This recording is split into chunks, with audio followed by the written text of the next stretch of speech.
চারটি কাগজে লেখা ফাতিহায়ে ইয়াজদাহুম ও শুহাদায়ে কারবালা।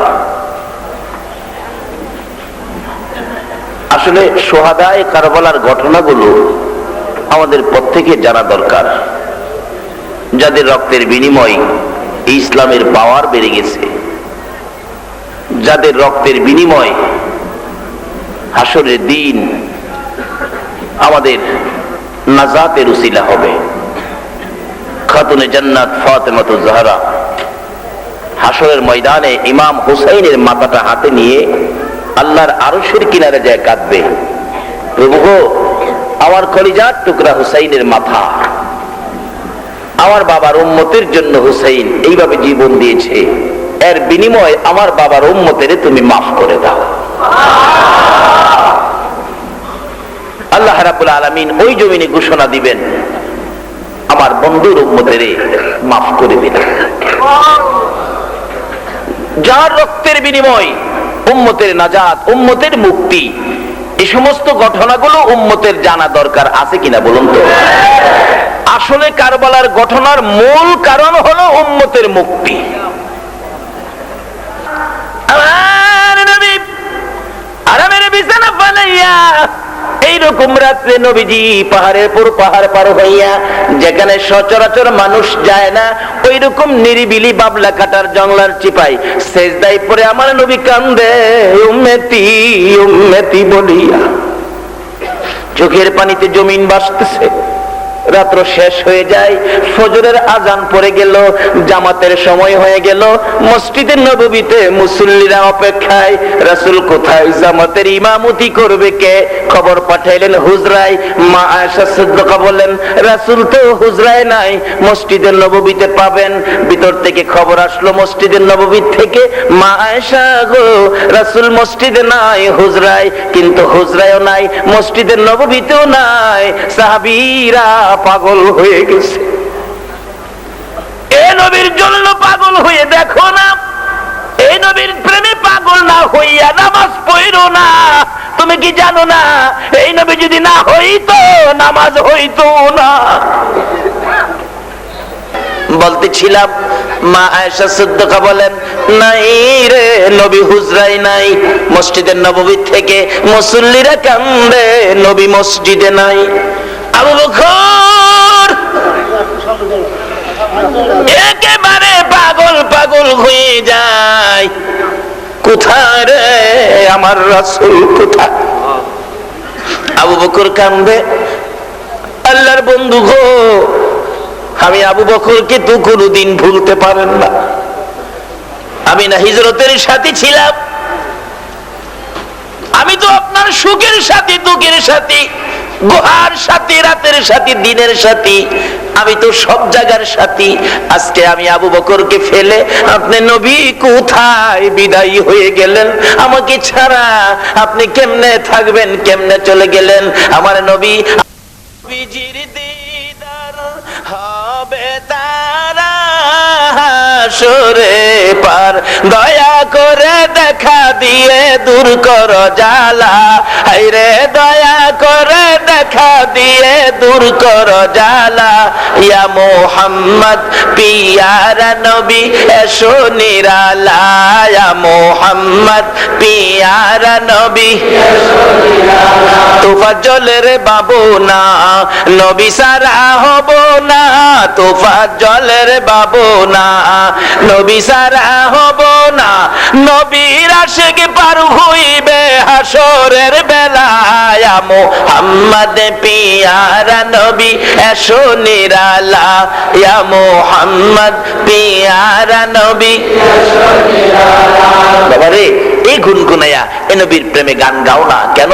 যে নবী আবু বকরের মতো বন্ধু বলে গেলেন, বলুন কার মায়ায়? আবু বকর বলেন, আমি আর চোখের পানি রাখতে পারি না, সকাল থেকে বেরিয়ে গেলাম আমার নবীর তালাশে। সাহাবীরা বেরিয়ে গেল, যে যেদিক দিয়ে সুযোগ পাই বেরিয়ে গেল, কিন্তু আমার নবী সব ছেড়ে দিয়ে সেজদায় পড়ে, বলুন না কার জন্য কান্দে? মা আয়েশা সিদ্দিকা বলেন, আমি মদিনার ঘরে ঘরে গেলাম, যাইয়া দেখি মদিনায় খবর শুনে গো, মদিনার মহিলারা কেউ চুলায় আগুন জ্বালায় না। মহিলারা একজন আরেকজনকে ডেকে ডেকে বলেন, খবর পাইছনি? রাসূলের বলে খবর পাওয়া যায় না। রান্না বান্না কার জন্য করবি, খায়া কি করবি? চল আগে রাসূলের খবর নিয়ে আসি। এমনকি বাচ্চাওয়ালা মহিলারা বলেন, আমাদের কুলের বাচ্চাগুলো 6 মাস 7 মাস বয়স, স্তনের মধ্যে দুধ খাওয়াইতে চাইলে বাচ্চাগুলো স্তনে মুখ লাগায় না, মায়ের মুখের দিকে তাকাইয়া চোখের পানি ছাড়ে। প্রশ্ন করলে, খাস না বাবারা? দুধ খা, ঘুমাও, দুধ খা, আরাম করো, শান্তি পাও। এবার বাচ্চাগুলো দুইটা ঠোঁট নাড়াইয়া চোখের পানি ছেড়ে ছেড়ে কি যেন বলতে চায়।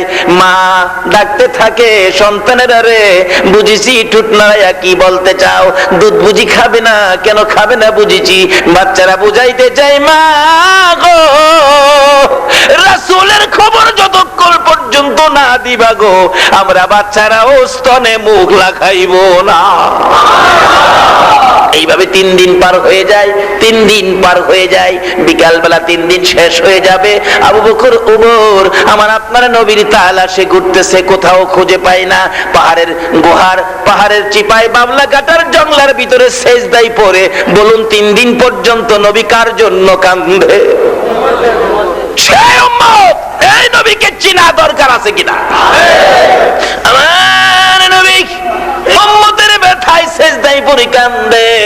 আবু বকর উমর ঘুরতে ঘুরতে ওই পাহাড়ের কাছাকাছি প্রায় এমন সময় দেখে রাখালেরা বেড়া বকরি দুম্বাকে আঘাত করতেছে এই এলাকা ছাড়ার জন্য, কিন্তু বেড়া বকরি দুম্বাগুলো মার খায়, এলাকা ছাড়তে রাজি না। আবু বকর জিগায়, রাখালেরা রে, বেড়া বকরি দুম্বাগুলো যাইতে চায় না, কেন তোরা এইভাবে আঘাত করতেছস?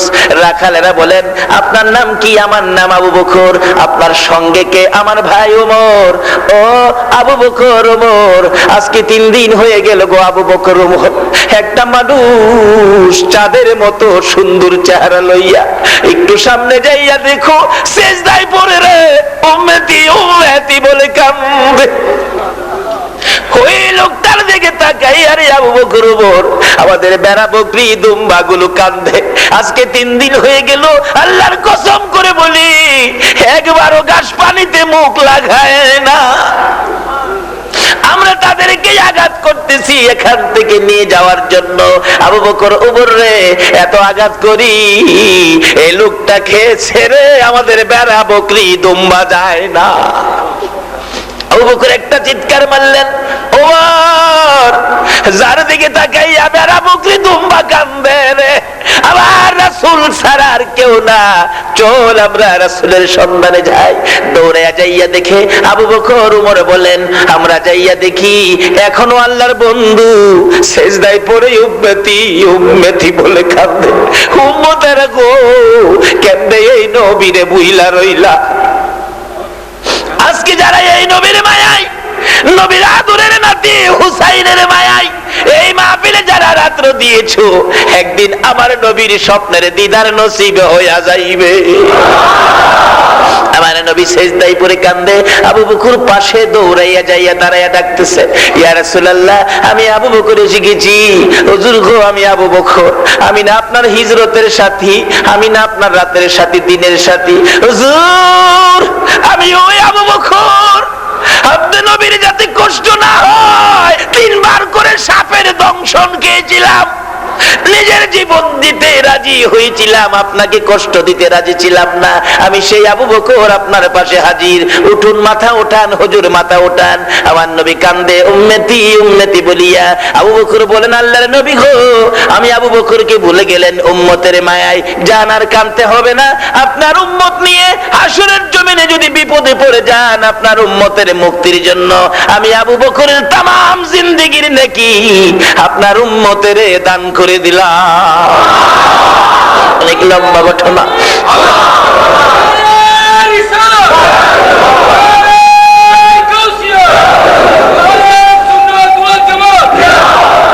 মাশাআল্লাহ, জিন্দাবাদ জিন্দাবাদ নবীর সেনা জিন্দাবাদ, বলুন ইয়া রাসূলুল্লাহ। আমি সেই উমর, যে উমর আপনার মাথা কাটতে রওনা হয়েছিলাম। আপনার সুন্দর চেহারা দেখে আমি নিজের মাথা আপনার পায়ে দান করে দিয়েছিলাম। হুজুর, আমি উমর আপনার মাথার পাশে দাঁড়াইয়া কথা দিলাম, ওই দিন থেকে আজ পর্যন্ত আমি উমর যত নেকি কামাইলাম গো হুজুর, আপনি মাথা উঠান, আপনার উম্মতের জন্য দান করে দিলাম। আমার নবী মাথা উঠায় না, এখনো আপনার আমার মায়াই নবী কান্দে। আবু বকর জিগাই, ওমর রে, নবীরে কিভাবে মদিনায় নিব? ওমর বলেন, কিভাবে মদিনায় নিবি আমি তো বুঝতে পারতেছি না। আবু বকর বলেন, কিভাবে নেওয়া যায়? হঠাৎ করে ওমর বলে ফেললেন, ও ভাই আবু বকর, আমি একটা ঘটনা বলতে পারি, আমার নবীকে মদিনায় নেওয়ার জন্য এই ঘটনা ফিট করলে নেওয়া যাবে। কি ঘটনা? আবু বকর, আমি ওমর একদিন দেখেছি মসজিদের নববীর বারান্দায় আমার নবী বসা ছিলেন। হযরতে ইমাম হাসাইন আর ইমাম হুসাইন দুই ভাই ছোট ছোট দৌড়াইয়া মসজিদের নববীর বারান্দায় ঢুকলে নবীজির গলায় ধরে দুই গালে চুমাইয়া ডাকতেছে, নানা গো, ও নানা, আমরা দুই ভাই রে ঘোড়া কিনা দিবেন নি? আমার নবী বলেন, ও হুসাইন আর হাসাইন, পয়সা নাই, ঘোড়া কোত্থেকে কিনবো? নানা, ঘোড়া যদি কিনা না দাও, মদিনার ছেলেরা ঘোড়া দৌড়াই গো, আপনার কি মন চায় না?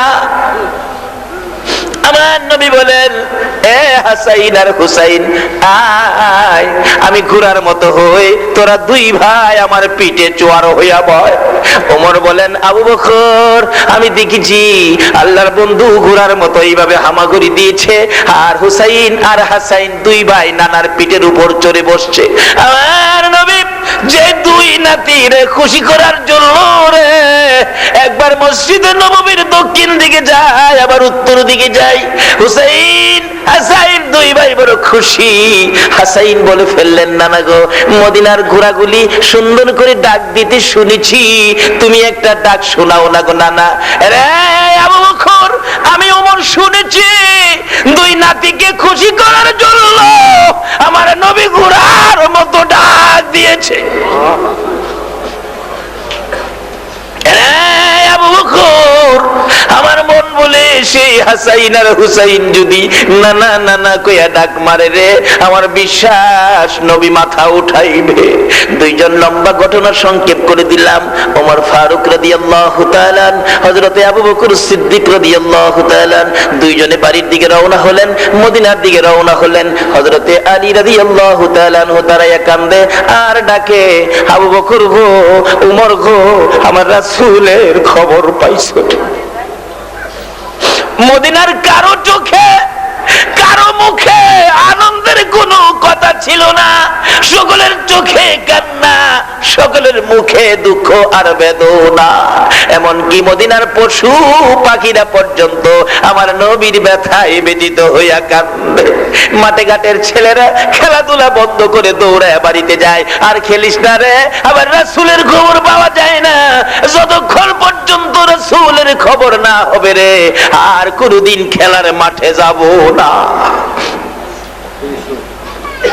আবু বকর ওমর হযরতে আলীর কাছে খবর পৌঁছে দিলেন, আলী, আলী রে, রাসূল পাইছি রে, উম্মতের ব্যথায় কান্দে, রাসূল মদিনায় আসে না, এত ডাক ডাকলাম রে, কোনো কথাই রাসূল মাথা উঠায় না। হযরতে আলী বলেন, কি করা যায়? আবু বকর বলেন, ও আলী, ওমরকে নিয়ে পরামর্শ করেছি, হাসাইন আর হুসাইন দুই ভাই যদি যাইয়া নানা কইয়া ডাক মারে রে, আমাদের বিশ্বাস আমার নবী মাথা উঠাইবে। আল্লাহু আকবার বলো। হযরতে আলী পাগলের মতো একটা দৌড় মারলেন বাড়ির ভিতরে, যাইয়া ডাকতেছে, ফাতেমা, ফাতেমা গো, ও ফাতেমা। দৌড়া এসে স্বামীর গলায় আঞ্জা দিয়ে ধরছে, স্বামী গো, আমার এতিম বাবার খবর পাইছো? আলী বলেন, ফাতেমা রে, পাইছি রে, বাবার খবর পাইছি, কিন্তু বাবাকে আনতে গেলে রে ফাতেমা, হাসাইন আর হুসাইন ছাড়া বাবা আসবে না। হাসাইন আর হুসাইন দুই ভাইকে ডেকে খাতুনে জান্নাত ফাতেমাতু জাহরা পাশে লইয়া পাখির মতো দৌড়াইয়া উইরা উইরা যাইতেছে। যাইয়া দেখে এখনো তোমার আমার নবী সেজদায় পড়ে গো উম্মতি উম্মতি বলে কাঁদে। উম্মতেরা রে, এই নবীরে কেমনে বুইলা গেলা গো। এবার খাতুনে জান্নাত ফাতেমাতুজ জাহরা বাবার চোখের পানি দেখে সহ্য করতে পারে না, ডাকতেছে পাশে দাঁড়াইয়া, বাবা গো দুনিয়ার সবাই রে বলতে পারো গো বাবা, আমি ফাতেমার তো বলার কথা ছিল না। তুমি যে কোথাও গেলে আমি ফাতেমার কাছ থেকে বিদায় নিয়ে যাইতা, আবার কোথাও থেকে আসলে আমি ফাতেমার কাছে আইসা হাজিরা দিতা। বাবা গো এই ফাতেমারে কেমনে বুইলা গেলা গো বাবা, বুঝিছি উম্মতের ব্যথায় বুঝি কান্দো। বাবা মাথা উঠাও, আর কাঁদতে হবে না। আমি ফাতেমা কথা দিলাম তোমার উম্মতের জন্য আমি ফাতেমার তামাম জিন্দেগির নেকি দান করে দিলাম। আমার নবী ফাতেমার কথায়ও উম্মতের ব্যথা বলতে পারে না, ফাতেমার ডাকেও আমার নবী মাথা উঠায় না। এবার ফাতেমা ডাকতেছে, হাসাইন রে হুসাইন, তোরা দুই ভাই ডাক দে। বুঝিছি রে হাসাইন হুসাইন, তোমাদের ডাক ছাড়া আমার বাবা বুঝি মাথা উঠাইবেন না। এবার নবীজির পাশে দাঁড়াইয়া ডাকতেছে, হাসাইন নানা গো, সবাই কি বলতে পারো, আমি হাসাইনকে তো বলার কথা না। এবার ডাকে, হুসাইন নানা গো, পৃথিবীর সব মানুষ বলতে পারো, আমি হুসাইনকে তো বলার কথা না। না না, উঠো, মাথা উঠাও, আজকে 3 দিন পার হয়ে গেল আমরা দুই ভাই পানিটা পর্যন্ত মুখে দেই না। আসো না না, তোমাকে নিয়ে আমরা খানা খাবো। কিন্তু নবীজি হাসাইন হুসাইনের কান্নাও উম্মতের ব্যথা দূর করতে পারে না। হাসাইন হুসাইন দুই ভাই একেবারে নানার সাথে সেজদায় অবস্থায় চলে গেলেন। হাসাইন এক কানে ডাকে, হুসাইন আর এক কানে ডাকে। এত ডাক ডাকে, নানা নানা গো, আমরার মায়া তুমি কেমনে ছেড়ে দিলা। এমনি সময় খাতুনে জান্নাত ফাতেমাতুজ জাহরা ডাকে, বাবু আমার বাবারে রাইখা আমি ফাতেমা মদিনায় যাব না। বুঝেছি আমার বাবারে কেমনে নেওয়া যাবে গো, আর বাবার কান্না সইতে পারি না। মাবুদ গো, আমি আমার কলিজার টুকরা হাসাইন আর কলিজার টুকরা হুসাইন কে আমার বাবার উম্মতের নাজাতের জন্য কুরবানি করে দিলাম। আল্লাহু আকবার, ইয়া রাসূলুল্লাহ, ইয়া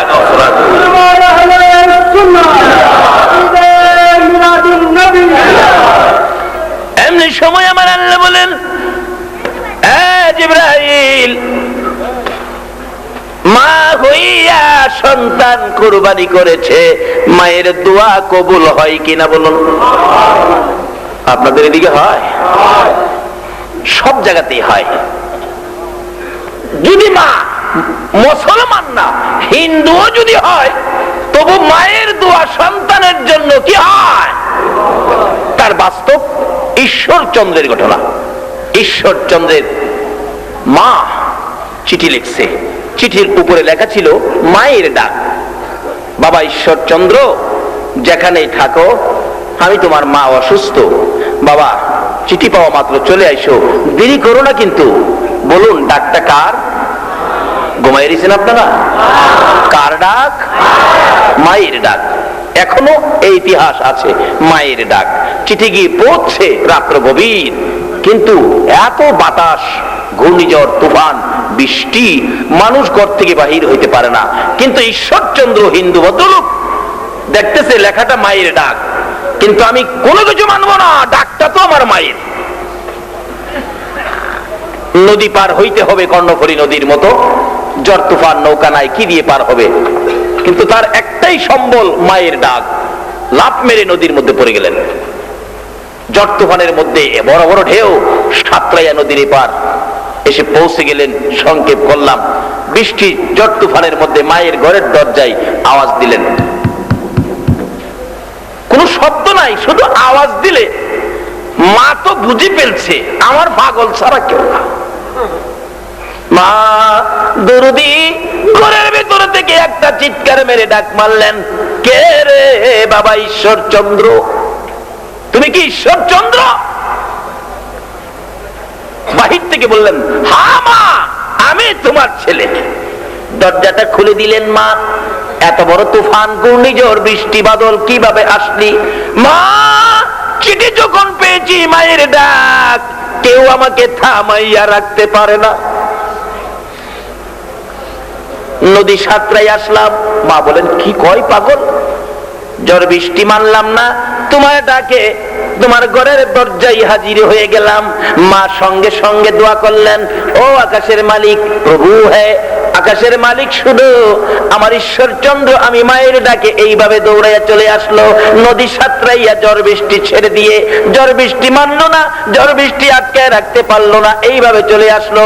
আমি মা হইয়া দোয়া করে দিলাম, প্রভু গো আমার ঈশ্বর চন্দ্রকে তুমি বিদ্যার সাগর বানাইয়া দাও।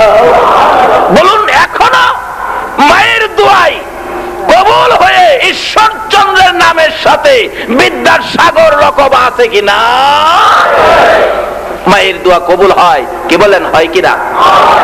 কিভাবে কবুল হয় এগুলি আলোচনা করতে গেলে সারা রাতের দরকার, সংক্ষেপ করে আনতেছি। এবারে মা দোয়া করে দিলেন, খাতুনে জান্নাত ফাতেমা জাহরা বলেন, আমার দুইটা কলিজার টুকরা আমার বাবার উম্মতের মুক্তির জন্য কুরবানি করে দিলাম।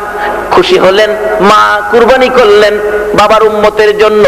আমার আল্লাহ বলেন, জিবরাইল রে আমার নবীর কানে যাইয়া খবর দে, আর আমার বন্ধুর কানতে হবে না। খাতুনে জান্নাত ফাতেমা জাহরা আমার বন্ধুর উম্মতের মুক্তির জন্য আদরের দুইটা কলিজার টুকরা সন্তান কুরবানি করেছে। মায়ের দোয়া কবুল করেছি না, বন্ধুর উম্মতের মুক্তির জন্য হাসাইন আর হুসাইনের কুরবানি কবুল হয়েছে। আমার বন্ধুকে খবর দে, আর কানতে হবে না। হাসাইন আর হুসাইনকে লইয়া আমার বন্ধু যেন মদিনায় চলে যায়। কলিজার টুকরার সন্তান কুরবানি করেছে, মায়ের দোয়া কবুল করেছি না, বন্ধুর উম্মতের মুক্তির জন্য হাসাইন আর হুসাইনের কুরবানি কবুল হয়েছে। আমার বন্ধুকে খবর দে, আর কানতে হবে না। হাসাইন আর হুসাইনকে লইয়া আমার বন্ধু যেন মদিনায় চলে যায়। জিবরাইল ডাকে, হুজুর হুজুর উঠেন, উম্মতের মুক্তির ফায়সালা হইছে। তাহলে আমাদের মুক্তির ফায়সালা যাদের কুরবানিতে হয় তাদের স্মরণ আমাদের কাছে রাখা দরকার আছে কিনা? সংক্ষেপ আলোচনা, হুসাইনের আলোচনা, কারবালার আলোচনা 2 বছর করলেও শেষ হবে না। এবার ইমাম হাসাইন আর হুসাইনকে আনজায়া ধরে নবীজি কাঁদতেছে, হাসাইন হুসাইন আয় আমার বুকে আয়। তারা যে 2 ভাই মৃত্যুবরণ করবে, বলুন নবী খবর পাইছে কিনা? এত আদরের নাতি কুরবানি হয়ে যাবে। নবী যদি ইচ্ছে করতেন উল্টা দোয়া করতেন, আল্লাহ আমার নাতি দয়ের কুরবানি আমি মানি না, তুমি এটা পরিবর্তন করে দাও, বলুন আমার আল্লাহ মানতেন কিনা? কিন্তু নবী তো এত আদরের নাতি, কিন্তু পরিবর্তনের দোয়া তো করলেন না। এত আদরের নাতি দয়কে পর্যন্ত দুনিয়া থেকে বিদায় করে দিতে রাজি, কিন্তু উম্মত ছাড়তে নবী রাজি না। এই উম্মত যদি এই নবীকে নিয়ে টানা হেসরা করে, বলুন নবী খুশি হবে না বেজার হবে? এই নবীর উসিলাই শবে বরাত পাইলাম, এই শবে বরাত বলে নাই, মানতে রাজি না। মানতা না, সামনে আইতাছি আইব। শুহাদায়ে কারবালা কেন, আর কেন এর পক্ষে আমাদের যাওয়া দরকার, আমি সেদিকে যাচ্ছি। আপনাদের কষ্ট হইতেছে না তো? মহব্বত আর একটু দুরূদ শরীফ পড়ুন। আল্লাহুম্মা সাল্লি আলা সাইয়্যিদিনা আল্লাহুম্মা সাল্লি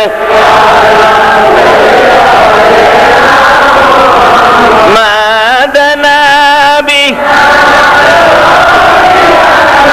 মাওলানা মুহাম্মাদানা বিয়ানা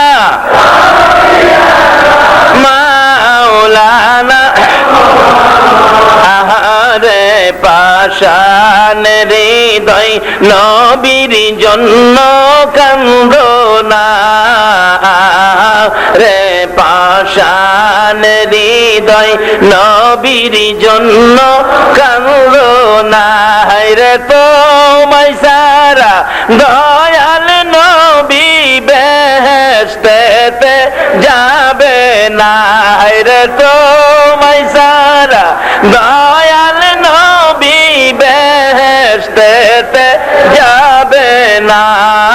আল্লাহুম্মা সাল্লি সাইয়্যিদিনা মুহাম্মাদ। আল্লাহুম্মা সাল্লি সাইয়্যিদিনা মুহাম্মাদ নবী মাওলানা মুহাম্মাদ নবিয়ানা মাওলানা বালাগাল উলা বিকামালিহি কাশাফাত দুজা বিজামালিহি আসনাত জামিউ খিসালিহি সাল্লু। বলতেছিলাম আমার নবী হাসাইন একদিকে হুসাইন আরেকদিকে চোখের পানি ছেড়ে ছেড়ে যাচ্ছে। ইচ্ছে করলেই তো নবী দরখাস্ত করতে পারতেন, আমার হাসাইন হুসাইনের কুরবানি আমি মানি না। এই দরখাস্ত করলে আমার আল্লাহ এই নবীর কথা রাখতেন কিনা বলুন তো। কিন্তু নবীজি ভাবতেছেন হাসাইন আর হুসাইন কুরবানি হোক, তবু আমার উম্মতের নাজাত হইয়া যা। লম্বা ঘটনা থেকে আসলো সেই সোহাদায়ে কারবালা। সোহাদায়ে কারবালার মূল হাকিকত হলো হাসাইন হুসাইনের কুরবানির ওসিলায় নবীর উম্মতের নাজাত। আইসা গেলেন বাড়িতে। মাঝে মাঝে নবীজি হাসাইন হুসাইনকে নিয়ে কাঁদতেন, আর হুসাইনকে কোলে নিয়ে দুই গালে চুমাইতেন আর ডাকতেন আল্লাহুম্মা হুসাইনা সবরা। আল্লাহ গো আমার হুসাইনকে ওই বিপদে সবর করার তৌফিক দিও। জোরে সুরে বলুন সুবহানাল্লাহ। কিন্তু এখনো নবী কয় না আমার হুসাইনকে বাঁচাইয়া দিও, কয় বিপদে কিন্তু সবর করার তৌফিক দিও। যাই হোক সংক্ষেপ আলোচনা। এবার হুসাইন আর হাসাইন আস্তে আস্তে বড় হইতেছে। একদিন হাসাইন আর হুসাইন ঈদের দিন সকালবেলা দুই ভাইয়ের নতুন জামা নাই। নতুন জামার জন্য দুইজন কাঁদতেছে, মা সকলে ঈদের নতুন জামা পরবে, আমরা দুই ভাইয়ের জন্য জামা নাই কেন? আসলে জামা কেনার মতো ক্ষমতা ছিল না, তৌফিক ছিল না, পয়সা ছিল না। মা ডাকতেছে, বাবা গোসল টুসুল করো, জামা নাই, জামা পরে তোমাদেরকে আইনা দেওয়া হবে। দুই ভাই তো অভিনয় করতেছেন, অভিমান করতেছেন, মা আমাদেরকে জামা কিনা না দিলে আমরা গোসলও করব না, আমরা ঈদগাহেও যাব না, আমরা কিচ্ছুই করব না, সেমাইও খাবো না। মা ছেলেদেরকে সান্ত্বনা দেওয়ার জন্য বলতেছেন, বাবা হাসাইন হুসাইন তোমরা গোসল করে আসো, তোমরা কি জানো না তোমাদের জামা তো দর্জির ঘরে দেওয়া হয়েছে। এরকম মা অনেক সময় বুঝায় না, কান্দিস না, তোর বাবা মজা আনবো, আমি বইলা দিছি আইতাছে তোর বাবা। এরকম ভাবে সন্তানদেরকে সান্ত্বনা দেয় না। খাতুনে জান্নাত ফাতেমা জাহরা বলতেছেন, বাবা গো তোমরা দুই ভাই গোসল করে আসো, তোমাদের জামা দর্জির ঘরে, কিছুক্ষণের মধ্যে জামা আইব, তোমরা গোসল করে আও। হুসাইন বলেন, ভাই মা বলেছে জামা বলে দর্জির ঘরে, চলো না গোসল করতে যাই, বাচ্চা মানুষ তো। হাসাইন বলেন, হুসাইন না রে না, জামা নাই। হুসাইন বলেন, ভাই আমি মানি না, যেহেতু আমার মা নবীর মেয়ে, জান্নাতি মহিলাদের সর্দারিনী। ভাই হাসাইন নবীর মেয়ে হইয়া ফাতেমা মিথ্যা কথা বলতে পারে না। আল্লাহু আকবার বলুন। নবীর মেয়ে হইয়া আমরার মা ফাতেমা মিথ্যা কথা বলতে পারে না। জান্নাতি মহিলাদের সর্দারিনী হইয়া আমরার মা মিথ্যা কথা বলতে পারে না। চলো যাই, দুই ভাই গোসল করে আসি। হুসাইনের কথায় হাসাইন মেনে নিলেন, গোসলখানায় ঢুকলেন। আনন্দ উল্লাস, গোসল করতেছে, যেহেতু নতুন জামা আসবে। ছোট কালে নতুন জামা পাইলে বাচ্চারা খুশি হয় না, বেজার হয়। খাতুনে জান্নাত ফাতেমা জাহরা বলেন, আমার সন্তানেরা কয় নবীর মেয়ে বলে মিথ্যা কথা কয় না।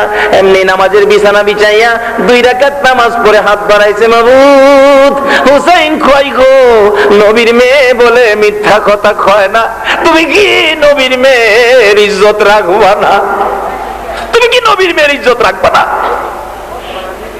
হুসাইন বলেছে, যা জান্নাতি মহিলাদের সরদারিনী ফাতেমা মিথ্যা কথা কয় না। আমি তো জামার কথা বলে ফেলেছি, তুমি কি জান্নাতি মহিলাদের সরদারিনী ফাতেমার ইজ্জত রাখবা না? আমার আল্লাহ বলেন, ও জিবরাইল, ফাতেমা কান্দে রে, ফাতেমা ডাকে রে, আমি তো ফাতেমার ইজ্জত রাখবো, জলদি করে যাও, জান্নাত থেকে 2টা জামা, অতি সুন্দর জামা জান্নাত থেকে নিয়ে যাও, যেটা দুনিয়ার মানুষ কোনোদিন দেখে নাই, দুনিয়ার মানুষ কোনোদিন ব্যবহার করে নাই, এমন সুন্দর জামা জান্নাত থেকে নিয়ে যাও। জিবরাইল 2টা জামা নিয়ে গেলেন। ইতিহাস লেখে একটা জামার রং ছিল লাল, আর একটা জামার রং ছিল সবুজ। আর রক্তে লালে লাল হইল কারবালার ময়দান, কন্যা রক্তে লালে শহীদ হলো ইমাম হুসেন নবীর জানের জান, শহীদ হলো ইমাম হুসেন নবীর জানের জান, রক্তে লালে লাল হইল কারবালার ময়দান, আরে রক্তে লালে হুসেন হাসাইন 2 ভাই গোসল করে নতুন জামা আসবে, যেহেতু নবীর মেয়ে ফাতেমা মিথ্যা কথা বলবে না। গোসল শেষ করার আগে আগে ডাকতেছে জিবরাইল, 2টা জামা হাতে, এক হাতে লাল আর এক হাতে সবুজ। হুসাইন, ও হুসাইন হাসাইন, দরজা খুলো, তোমাদের 2 ভাইয়ের জামা তৈয়ার হয়ে গেছে, আমি দর্জি তোমাদের জামা নিয়ে আসছি। 2 ভাই খুশি, দরজা খুলে দেখে এত সুন্দর একটা দর্জি, যার চেহারা কোনোদিন দেখি নাই। এই দর্জিটা কি আপনাদের রিজার্ভ বাজারের দর্জি? যে হাসাইনের হুসাইনের জামা জিবরাইল নিয়ে আসে, বলুন এই হাসাইনের হুসাইনের দাম কত হবে?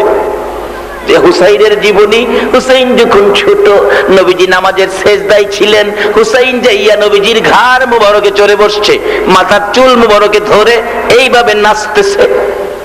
নবীজি সেজদায় তাসবিহ বাড়াইতেছেন, 5 বার 7 বার 9 বার 11 বার 21 বার 41 বার। হুসাইন গাড় থেকে নামে না, রাসূল ডাকতেছে, এ হুসাইন নাম রে, তোমারে গাড়ে লইয়া যদি সেজদার তাসবিহ আরো বাড়াইতে থাকি, হয়তো আমার আল্লাহ আমাকে ডাক দিয়ে বলবেন, বন্ধু হুসাইন ভাইয়া বুঝি আমার কথা ভুলে গেছো, এই জন্য হাত বাড়াইতেছিলেন, গাড় থেকে নামাবে।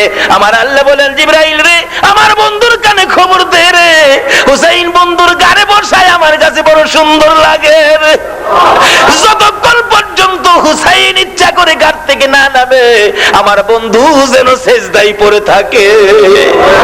যে হুসাইনকে আমার আল্লাহ পর্যন্ত এত আদর করতেন গো, আজকে হুসাইন রক্ত দেয় উম্মতের জন্য। সেই উম্মতেরা এই হুসাইনের স্মরণ, হুসাইনের স্মরণে এইরকম একটা মাহফিল করা দরকার আছে কিনা? কারা কে মাহফিলের আয়োজন করেছো? নিশ্চয়ই আমার নবী তোমাদের প্রতি খুশি হয়ে গেছে। একদিন টের পাবি, যেদিন রাত্রে ঘুমের করে আমার নবীর দিদার নসিব হয়ে যাবে। বলুন, নবীজিকে স্বপ্নে দেখলেও জাহান্নামের আগুন কি হবে? কয় না কি হবে? আসুন একদিন নবীজিকে স্বপ্নে দেখার একটা দরখাস্ত আমরা করব। নিশ্চয়ই এই রাত্রে এই মাহফিলে আল্লাহ আমাদের দোয়া কবুল করবেন। সকলে বলেন আমিন। জামা দেখায় বলতেছেন, কোনটা নিবা? কিতাব লেখে হাসাইন সবুজ জামাটা নিলেন, সবুজ নিয়ে গেছে হাসাইন। হুসাইনের ভাগ্যে কোনটা আছে? ঘুমাই রয়েছেন আপনারা? হুসাইনের ভাগ্যে কোনটা আছে? হুসাইনের ভাগ্যে এসে গেল লাল জামা। হাসাইন জামা নেই, হুসাইন জামা নেই। ওইদিকে মা ফাতেমার কলিজায় আগুন লাগছে। বলুন, সন্তানের উপর কোন বিপদ দেখা দিলে আগে জানে কে রে? আরো জোরে বলুন, কে?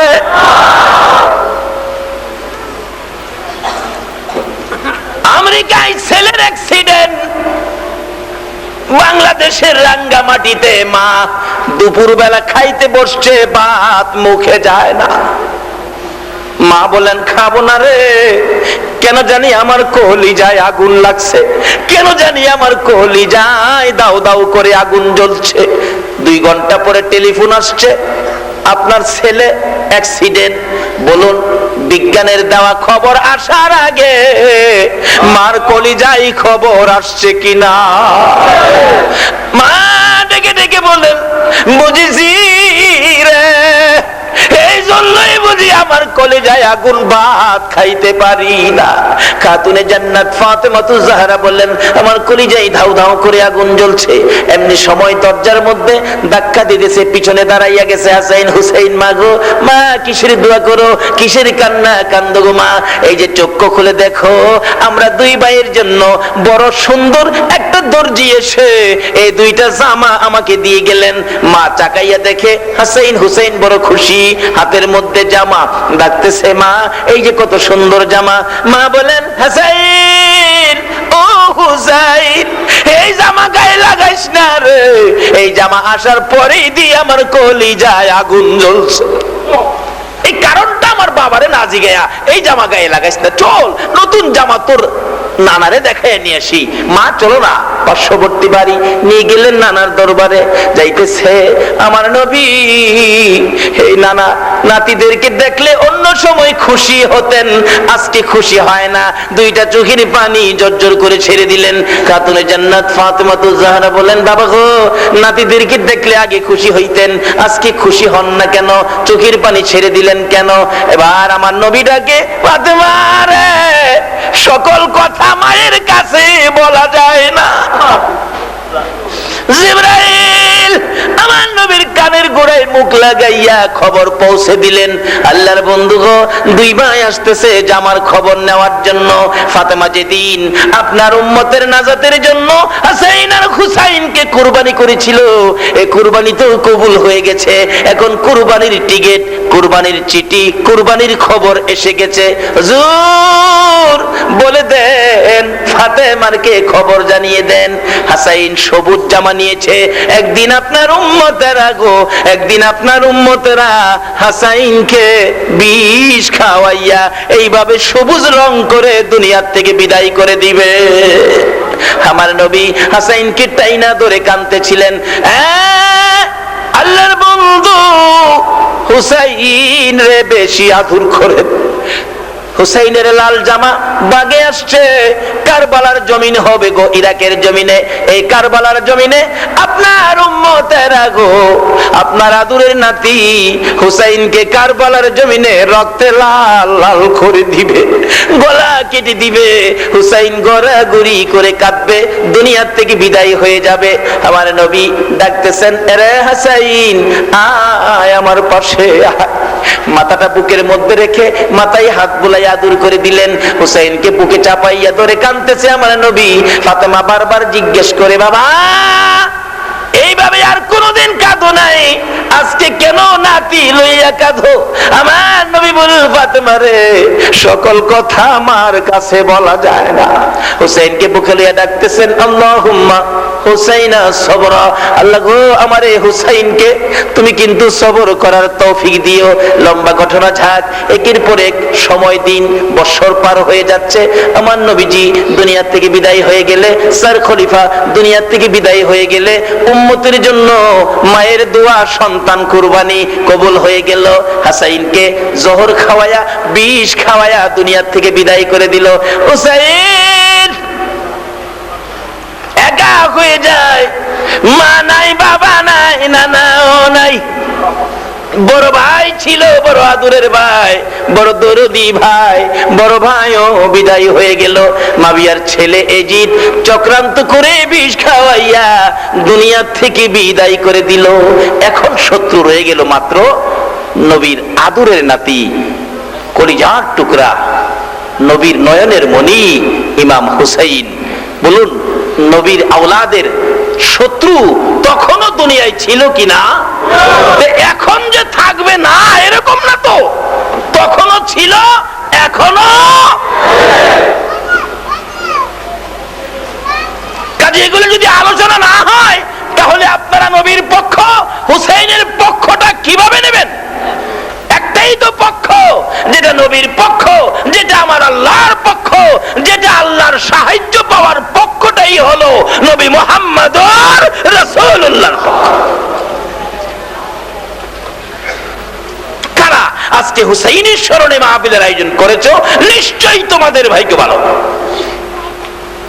এই পক্ষের আলোচনায় আমার আল্লাহ খুশি হয়। যাই হোক, আসুন, আল্লাহ রাব্বুল আলামিন কোরআন শরীফে বলেছে, আল্লাহর রাস্তায় জীবন দিলে তোমরা তাদেরকে মৃত বলো না, তারা জীবিত তোমরা অনুভব করতে পারো না। কোরআন শরীফের আরেক জায়গায় বলেছেন, বাল আহিয়াউন ইনদা রাব্বিহিম ইরযাকুন, যারা আমার রাস্তায় জীবন দিয়ে কবরে শুইছে তারা মরে নাই, জীবিত, তাদেরকে আমি কবরে রিজিক খাওয়াইতেছি। তোমরা যেমন দুনিয়াতে খাও, আমি কবরেও তাদেরকে এইভাবে খাওয়াইতেছি। এরকম পার্সন কিভাবে হবেন, এই রাস্তায় কিভাবে যাবেন, এই জন্য তো সোহাদায়ে কারবালার আলোচনা করতে হয়। এদিকে আমাদের খেয়াল, নজর, মহব্বত রাখতে হয়। যাই হোক, এবার হুসাইনের পালা।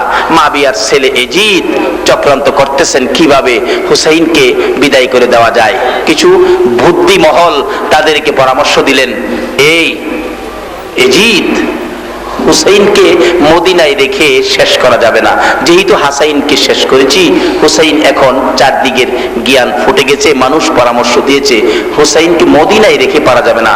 হুসাইনকে যদি বের করে কুফার দিকে আনতে পারো, কুফার দিকে, যে কুফাটা ইরাকের জমিনে।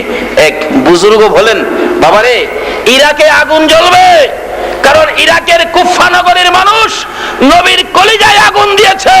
হুসাইনের মতো ব্যক্তিকে এই কুফা নগরে কতল করেছে। কাজেই কুফার মানুষ বড় সুবিধার মানুষ নয়। এই কুফাবাসীর আগুন জ্বলতেই থাকবে, তাদের কষ্ট হইতেই থাকবে, যেহেতু নবীকে কষ্ট দিয়েছে। বাংলাদেশের মানুষ নবীকে কষ্ট দেয় না। এই হুসাইনের স্মরণে, শুহাদায়ে কারবালার স্মরণে মাহফিল করে, যেই স্মরণে নবী খুশি হয়, যেই স্মরণে নবী আনন্দ পায়। আল্লাহ আমাদেরকে কবুল করুন, সকলে বলুন আমিন। এবার ডাকতেছে, কি করে শেষ করা যায়? পরামর্শ দিলেন, কুফাত থেকে চিঠি পাঠাও হুসাইনের জন্য। চিঠি পাঠাইলেন কুফাত থেকে, হাজার হাজার চিঠি। হুসাইন চিঠি পেলে মুরব্বীদেরকে ডাকেন, এলাকার জ্ঞানী বর্গদেরকে ডাকেন, বাবারা চিঠি আসছে কুফায় যাওয়ার জন্য, আমি কি যাব?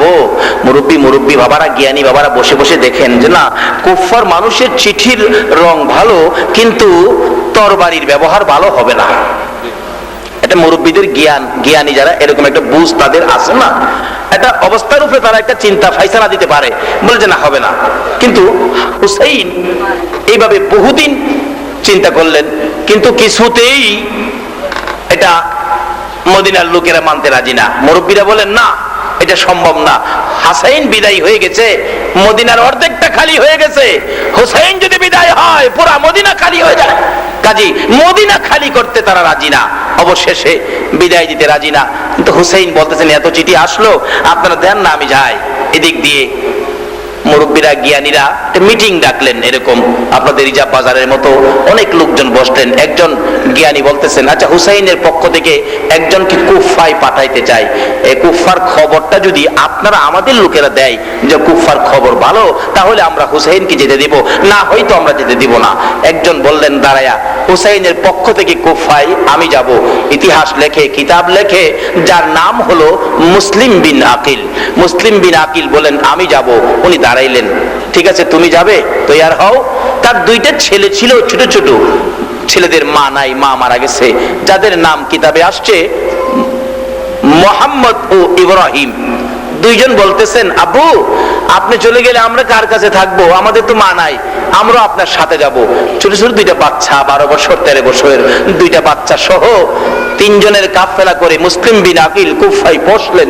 ইমাম হুসাইনের পক্ষের লোক পায়া কুফাবাসী সাধারণ জনগণ যেগুলি ভালো, তারা তো হুসাইনের নামের উপরে মুসলিম বিন আকিলের হাতে বাইয়াত গ্রহণ করলেন, মুরিদ হয়ে গেলেন। কিতাব লেখে 30,000 লোক হুসাইনের নামের উপর মুসলিম বিন আকিলের কাছে মুরিদ হয়ে গেলেন। তখন মুসলিম বিন আকিল চিঠি লিখলেন, হুসাইন, তুমি আর কুফায় আসতে ভয় পাও না। আমি মুসলিম বিন আকিল চিঠি লিখলাম, কুফার অবস্থা ভালো, সবাই আপনার জন্য পাগল, আপনি মদিনা থাকেন না, কুফায় চলে আসেন। হুসাইন এ চিঠি পাইয়া জ্ঞানীদেরকে দেখাইলেন।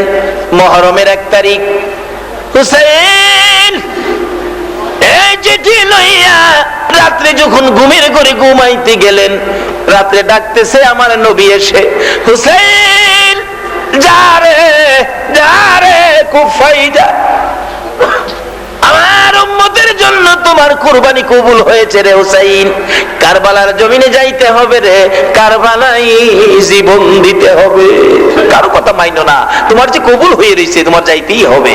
হুসাইন সকালবেলা ঘুম থেকে উঠে 6 মাসের শিশু আলী আসগর সহ মেয়ে পুরুষ সহ 72 জনের কাফেলা করে কুফার দিকে রওনা হয়ে গেছে। ওদিক দিয়ে ইবনে জিয়াদ এজিদের কর্মচারী গভর্নর ছিলেন। ইবনে জিয়াদ খবর পাইয়া কুফা নগরীর বড় মসজিদে হাজার হাজার লোকজন লইয়া মুসলিম বিন আকিল আলোচনায় ছিল।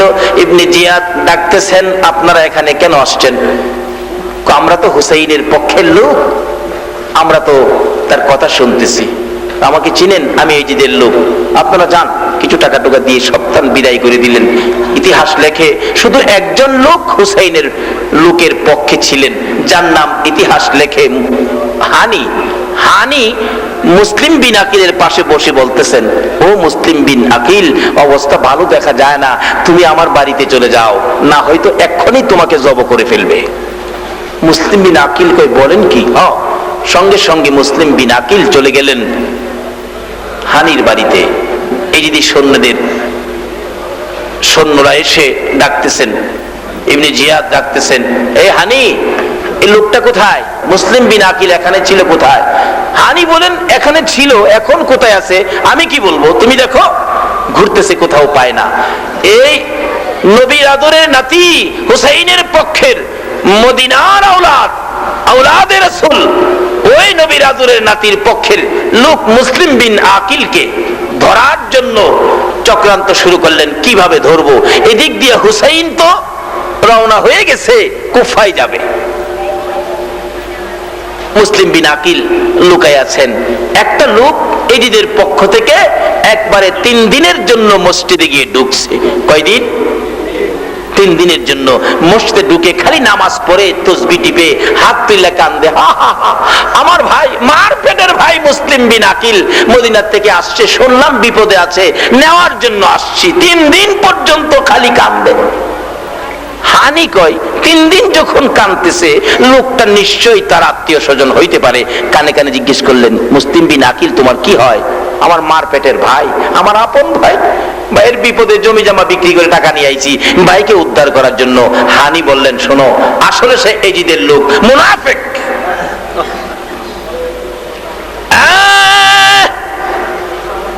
মুসলিম বিন আকিলের ভাই আসলে কি ভাই? আমি হানি বলতেছি, খবরটা কিন্তু কারো কাছে দিবি না, রাত্র হলে চুপচাপ মদিনায় চলে যাবি। ভাই শোনো, মুসলিম বিন আকিল আমি হানির বাড়িতে লুকায় আছে। এমনি সময় 3 দিন মসজিদে থাকতে রাজি না, গাটুরি ফালাইয়া দৌড় মারছে।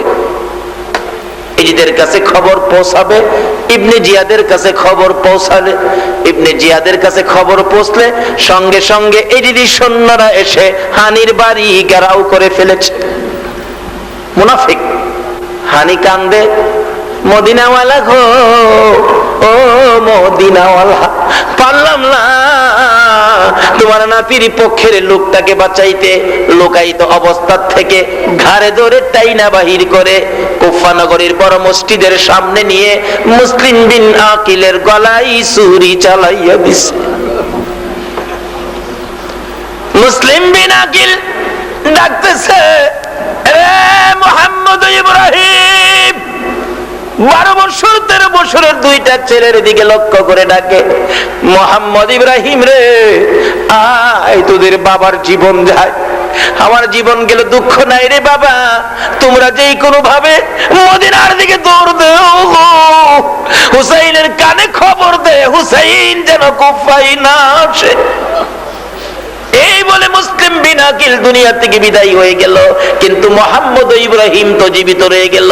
ইবনে জিয়াদ খবর পাইলেন দুইটা ছেলে আছে, ঘোষণা করে দিলেন যে মুসলিম বিন আকিলের দুইটা ছেলে দুইটা বাচ্চাকে ধরে দিতে পারবে তাকে 10,000 টাকা পুরস্কার দেওয়া হবে। পুরস্কারের লোভে এলাকার লোকেরা তরবারি লইয়া ঘুরতেছে, কচি কচি দুইটা বাচ্চা, মা নাই বাবা নাই, অসহায় দুইটা সোনার পুতুল। দিনের বেলা সারাদিন চুপচাপ লুকাইয়া থাকে, রাত্র হলে মরুভূমির পথ দিয়ে দৌড়ে আর কাঁদে, মদিনার পাখিরা রে, মদিনার বাতাস খবর নিয়ে যা, আমাদের বাবা মুসলিম বিন আকিলকে কতল করে দিয়েছে, হুসাইন যেন কুফায় না আসে। সারা রাত দৌড়াই, মরুভূমির পথ বাচ্চারা তো চিনে না, খাওয়া নাই, গোসল নাই, ঘুম নাই। এইভাবে একদিন এক রাত, 2 দিন 2 রাত, 3 দিন 3 রাতের বেলায় দুই ভাই গলাগলি করে একটা খেজুর বাগানের ভিতরে বসে আছে। একজন আরেকজনকে ডাকে, আর হাঁটতে পারি না, দৌড়তে পারি না, আর কত দৌড়াবো। দুইজন ঘুমায় গেছে। যে বাগানের মধ্যে ঘুমিয়েছিল মোহাম্মদ ইব্রাহিম, ওই বাগানের মালিকের নাম ছিল হারেস। হারেস নিজেও তরবারি লইয়া ঘুরতেছে। হারেস সন্ধ্যার দিকে, খেজুর বাগানের মালিক হারেস সন্ধ্যার দিকে পর্যন্ত ঘুরতেছে। বিবিকে আইসা বলে, বিবি গো, কে জানি এই পুরস্কারের ভাগী হয়ে যায়। হারেসের বিবি সকালবেলা খেজুরের বাগান দেখার জন্য গেলে, যাইয়া দেখে বাগানের মাঝখানে দুইটা পূর্ণিমার চাঁদ উদয় হইয়া রয়েছে। এত সুন্দর বাচ্চা কুফা নগরী তো দেখি না। আস্তে আস্তে কাছে গেলে ছোট ভাইটার ঘুম ভেঙে গেছে। বড় ভাইয়ের গলায় ধরে কান্দে, ভাই ওঠো, আর মদিনায় যাওয়া হবে না। নবীর আওলাদেরা এত কষ্ট করেছে, আর আজকে সেই নবীরে চিনি না, সেই নবীর মায়া করি না। এবার ডাকতেছে, ভাই উঠো, যাওয়া হবে না মদিনায়। মা, মা তুমি আমরার মা লাগো, আমরার মা নাই, বাবা নাই, আমরা মদিনার আওলাদ, আমাদেরকে মদিনার পথ দেখাইয়া দাও। আমার বাবারে কতল করে ফেলেছে, আমরারে পাইলেও কতল করে ফেলবে। মা গো, তুমি আমরার মা লাগো, আমরারে মদিনার পথ দেখাও। ওই হারেসের বিবি বাচ্চা দুইটারে বলতেছে, বাবারা রে, তোমাদের তালাশে আমার স্বামীও ঘুরতেছে, তোমাদেরকে পাইলেই কতল করে দিবে। আয় বাবার, আমার সঙ্গে আয়, আমার বাড়িতে তোদেরকে লুকাইয়া রাখবো, রাত্র হলে মদিনার পথ দেখাইয়া দিব। এমন কি প্রয়োজন হলে রে বাবারা, আমি নিজেও সোনার মদিনায় যাব। এবার রাত্র হয়ে যাবে, সন্ধ্যার সময় হারেস বাড়িতে আসছে। বিবি, খানা দে জলদি করে, কে জানি পুরস্কারের ভাগী হয়। খানা দিলে, খানা খাইতে থাকলে ওদিক দিয়ে ছোট ভাইটার ঘুম ভেঙে গেছে। বড় ভাইকে ডাকতেছে, ভাই, ভাই রে ওঠো না, আমার মা দিয়ে আইসা ডাকতেছে। স্বপ্নে দেখে মা আইসা ডাকতেছে, রে মোহাম্মদ ইব্রাহিম, আর কতদিন এইভাবে কাঁদবি? মদিনার পথ আর কত দেখবি, আর কত দৌড়াবি? আয়, আমি তোর মা, তোরে নিতে আসছি। একটু পরে দেখে মুসলিম বিন আকিল ডাকতেছে, মোহাম্মদ ইব্রাহিম রে, না খাইয়া না ঘুমাইয়া আর কত মদিনার পথ তালাশ করবি? আয়, আমি তোর বাবা, তোরে নিতে আসছি। দুই ভাই মা মা কইয়া, বাবা বাবা কইয়া কান্দে। হারেস বলেন, বিবি গো, আমার রান্না করি কে কান্দে গো? বিবি, অন্য করে কান্দে স্বামী, তুমি খাও। বিবি, অন্য ঘরের বাচ্চা, কুফাবাসীর বাচ্চার কান্নার আওয়াজ এত সুন্দর না। আমার মন বলে রে, আমার শিকার বুঝি এই ঘরের মধ্যে, এরা বুঝি মদিনার আওলাদ রে, আমার ঘরের মধ্যে আছে, তুই বুঝি আমারে বাধা দেস। চট করে তরবারিটা হাতে নিয়ে খানা বাদ দিয়ে ওইটা দাঁড়াইয়া গেছে। বিবি পিছন দিয়ে আঞ্জে ধরেছে, স্বামী গো, এই মদিনার পুতুলের গলায় ছুরি দিও না। তোমার যদি মাথা কাটতে ইচ্ছে হয়, আমার গলাটা পেতে দিলাম, আমার টুকরা টুকরা করে দাও। এই আওলাদের রাসূলের গলায় ছুরি দিও না। হারেস বলেন বিবি বাধা দিস না, দৌড়াইয়া রান্নাঘরের কিনারে গেছে। দুই ভাই ডাকতেছে, ভাই এই যে দেখো বাবার মতো দেখা যায়, দেখো না বাবা আসছে কিনা। হারেস তরবারিটা বাহির করে দেখাইতেছে, তোমার বাবা আসে নাই। আমি হারেস 3 দিন পর্যন্ত তোমাদেরকে তালাশ করতেছি, আর আমার বাড়িতে আইসা বুঝি বইসা রইছো গলা কাটা মুরগির মতো। ওই বাচ্চা দুইটা থরথর করে কাঁপতেছে তরবারি দেখে। দুইটা বাচ্চাকে ধরে শেষরাইয়া শেষরাইয়া বাহির করে। বাচ্চা দুইটা কান্দে, মা বাবা গো স্বপ্নে কি দেখাইলা। হারেস টাইনা টাইনা দুইটা বাচ্চাকে লইয়া পুরাত নদীর কিনার দিয়ে চলছে। হায় রে পুরাত নদীর, যাইতে যাইতে একটু পরে সন্ধ্যা হয়ে গেছে প্রায়। হারেস ভাবতেছে জীবিত যদি নিয়ে যায়, আমার কাছ থেকে শক্তিশালী কেউ নিয়ে গেলে আমি তো পুরস্কারের বাগী হইতে পারবো না। চিন্তা করলেন, ফাইসালা করলেন, দুইটা বাচ্চাকে জব করে দুইটা মাথা লইয়া রওনা হবে। দুইটা বাচ্চাকে জব করার জন্য প্রস্তুতি নিচ্ছে। বড় ভাই ছোট ভাইকে, ছোট ভাই বড় ভাইকে গলায় আঞ্জায়া ধরে কান্দে, ভাই রে মদিনা কি আর জীবনে দেখা হবে না। ছোট ভাইটাকে জমিনে শুয়াইছে, ছোট ভাই লাফ মেরে ওইটা দাঁড়াইয়া যায়। বড় ভাইটাকে শুয়াইছে, বড় ভাইটা লাফ মেরে ওইটা দাঁড়াইয়া যায়। অবশেষে নিষ্ঠুর হারেস ছোট্ট ভাইটাকে জমিনে শুয়াইয়া ওইটা দাঁড়াইয়া যায় বিদায় বুকের উপর পাও দিয়া পারাটা ধরছে, মাথার উপর হাতটা লাগাইছে, ছুরির নিচ থেকে ডাকতেছে, ইব্রাহিম ডাকে, রে মদিনার পাখিরা আইলে না, দেখা গেলে না, খবর নিলে না। বুকের উপর পারাটা ধরে হাত পাও গুলি চটপট করে নাড়াইতেছে। নিষ্ঠুর হারেস কোনো কথাই মানলেন না। কচি গলার মধ্যে তরবারিটা লাগাইতে দেরি, গলাটা আলাদা হইতে দেরি হলো না। ছোট ভাইয়ের মাথাটা পড়ে আছে, ভডি গড়াগড়ি করতেছে, মাথাটা ঠোঁট দুইটা কাঁপতেছে, চোখের পানিগুলি ঝরতেছে। বড় ভাইটাকে জমিনে শুয়াইয়া বুকের উপর পাড়া দিয়ে ধরল। খুন আসাই রে কোন লোভে নবীর আওলাদের গলায় ছুরি দিলি। আর বড় ভাইটার বুকের উপর পাড়া দিয়ে ধরে মাথায় হাত দিয়ে গলায় ছুরি দিয়ে মাথা আলাদা করে দুই ভাইয়ের ভডি পুরাত নদীতে ফেলে দিলেন। মাথা দুইটা প্যাকেট করে লইয়া যায় এজিদের দরবারে পুরস্কারের জন্য। এদিক দিয়ে আমার নবীর আদুরের নাতি ইমাম হুসাইন 6 মাসের শিশু আলী আসগর সহ আস্তে আস্তে কারবালা পর্যন্ত পৌঁছে গেছে। সন্ধ্যা হয়ে গেলে লোকেরা বলেন, সঙ্গীরা বলেন, হুসাইন আর যাইতে পারতেছি না, রাস্তা তো চিনতেছি না, এখানেই লন আজকে রাত্র থাকি, সকালবেলা কুফার দিকে রওনা হব। হুসাইন বলেন, মন্দ নয়, থাকো, তাবু গাড়ো। তাবু গাড়তে গেলে মাটিতে কূপ দিলে মাটির থেকে রক্তের মতো লাল লাল কি যেন বাহির হয়, গাছের ডালে কূপ দিলে গাছের ডাল থেকে রক্তের ফোঁটা বাহির হয়। আল্লাহু আকবার বলো, আল্লাহু আকবার। ইয়া রাসূলুল্লাহ,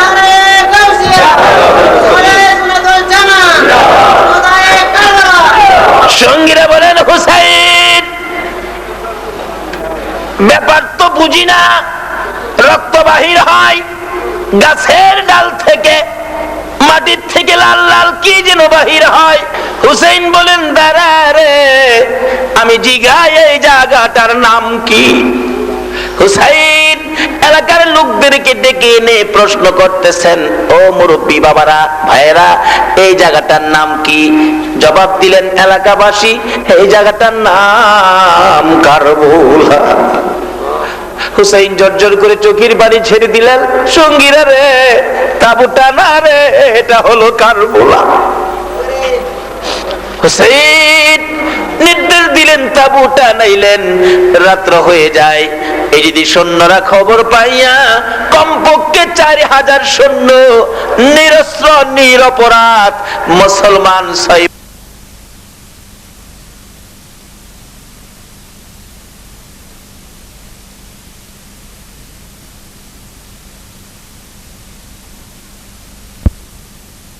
মাথা দিতে পারে না।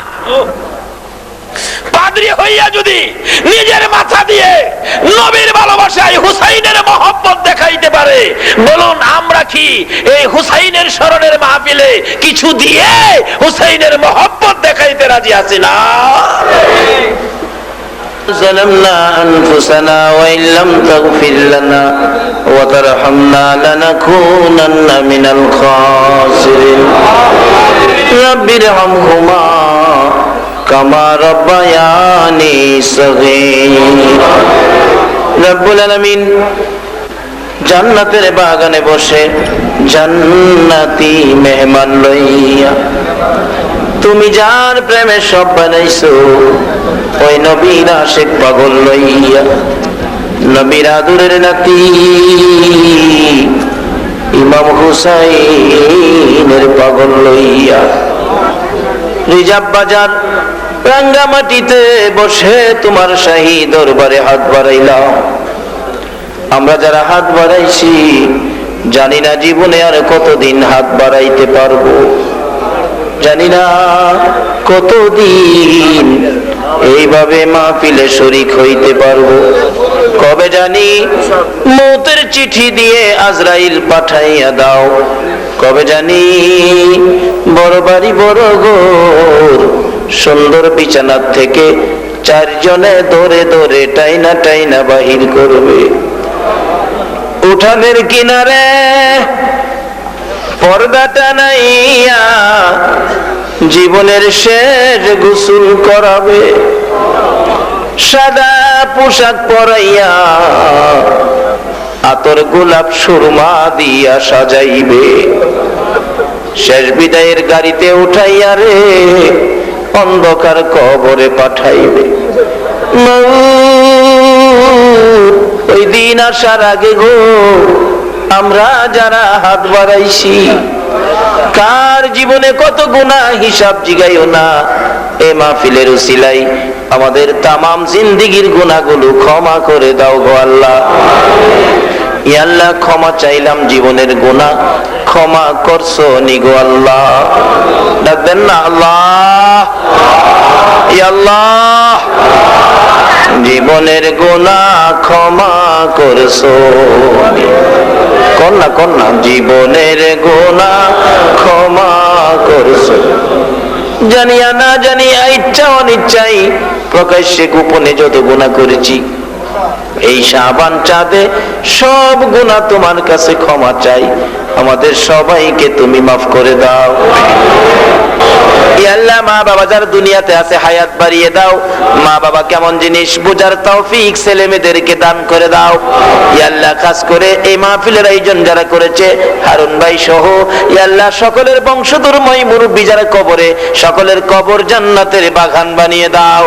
হ্যাঁ মাবুদ, এই মাহফিলে যারা সাহায্য সহযোগিতা করেছে, বুদ্ধি পরামর্শ দিয়েছে, দূর দূরান্ত থেকে মাহফিলে শরীক হয়েছে, আগামীতে মাহফিলে সাহায্য দিবে কথা দিয়েছে, সকলকে তুমি আফত বিপদ আযাব গজব অ্যাক্সিডেন্ট বালা মুসিবত শয়তানের শয়তানি দুশমনের দুশমনি হইতে বাঁচাইয়া রহমত বরকত শান্তি দ্বারা ভরপুর করে দাও গো আল্লাহ। এই মাহফিলের সবাইকে তুমি কাল কিয়ামতে নবীর গুদারায় উঠাইয়া ফুলসিরাতের ফুল পার করে দিও গো আল্লাহ। তোমার নবী যেই জান্নাতে থাকবে গো, ওই জান্নাতের পাশের জান্নাতি বানিয়ে দিও গো আল্লাহ। আমাদের মধ্যে যারা নামাজি নামাজ কবুল করে নাও, আমাদের মধ্যে যারা নামাজ পড়ে না নামাজ পড়ার তৌফিক দান করে দাও, যারা বিমার শেফা করে দাও। ইয়া আল্লাহ হসপিটালে যাইতে হবে এমন রোগ কাউকে দিও না গো আল্লাহ। মাবুদ যারা বিদেশ থাকে সহি সালামতে রাখো, যারা বিদেশ যাবে মনের আশা পুরা করে দাও। ইয়া আল্লাহ এই এলাকার ব্যবসা বাণিজ্যের উপর আঘাত, পানি কম, বৃষ্টির দরকার। মাবুদ গো প্রচুর পরিমাণে বৃষ্টি দিয়ে ব্যবসা সুবিধা হওয়ার জন্য যা দরকার তুমি সকল ব্যবস্থা করে দাও গো আল্লাহ।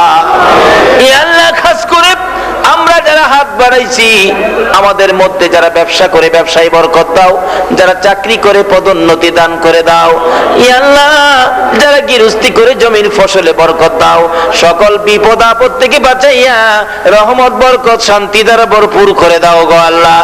ইয়া আল্লাহ হুসাইনের মহব্বতে তোমার নবীর ভালোবাসায় এত রাত পর্যন্ত যারা বসে আছে সকলের গলায় নবীর প্রেমের মালা পরাইয়া দাও।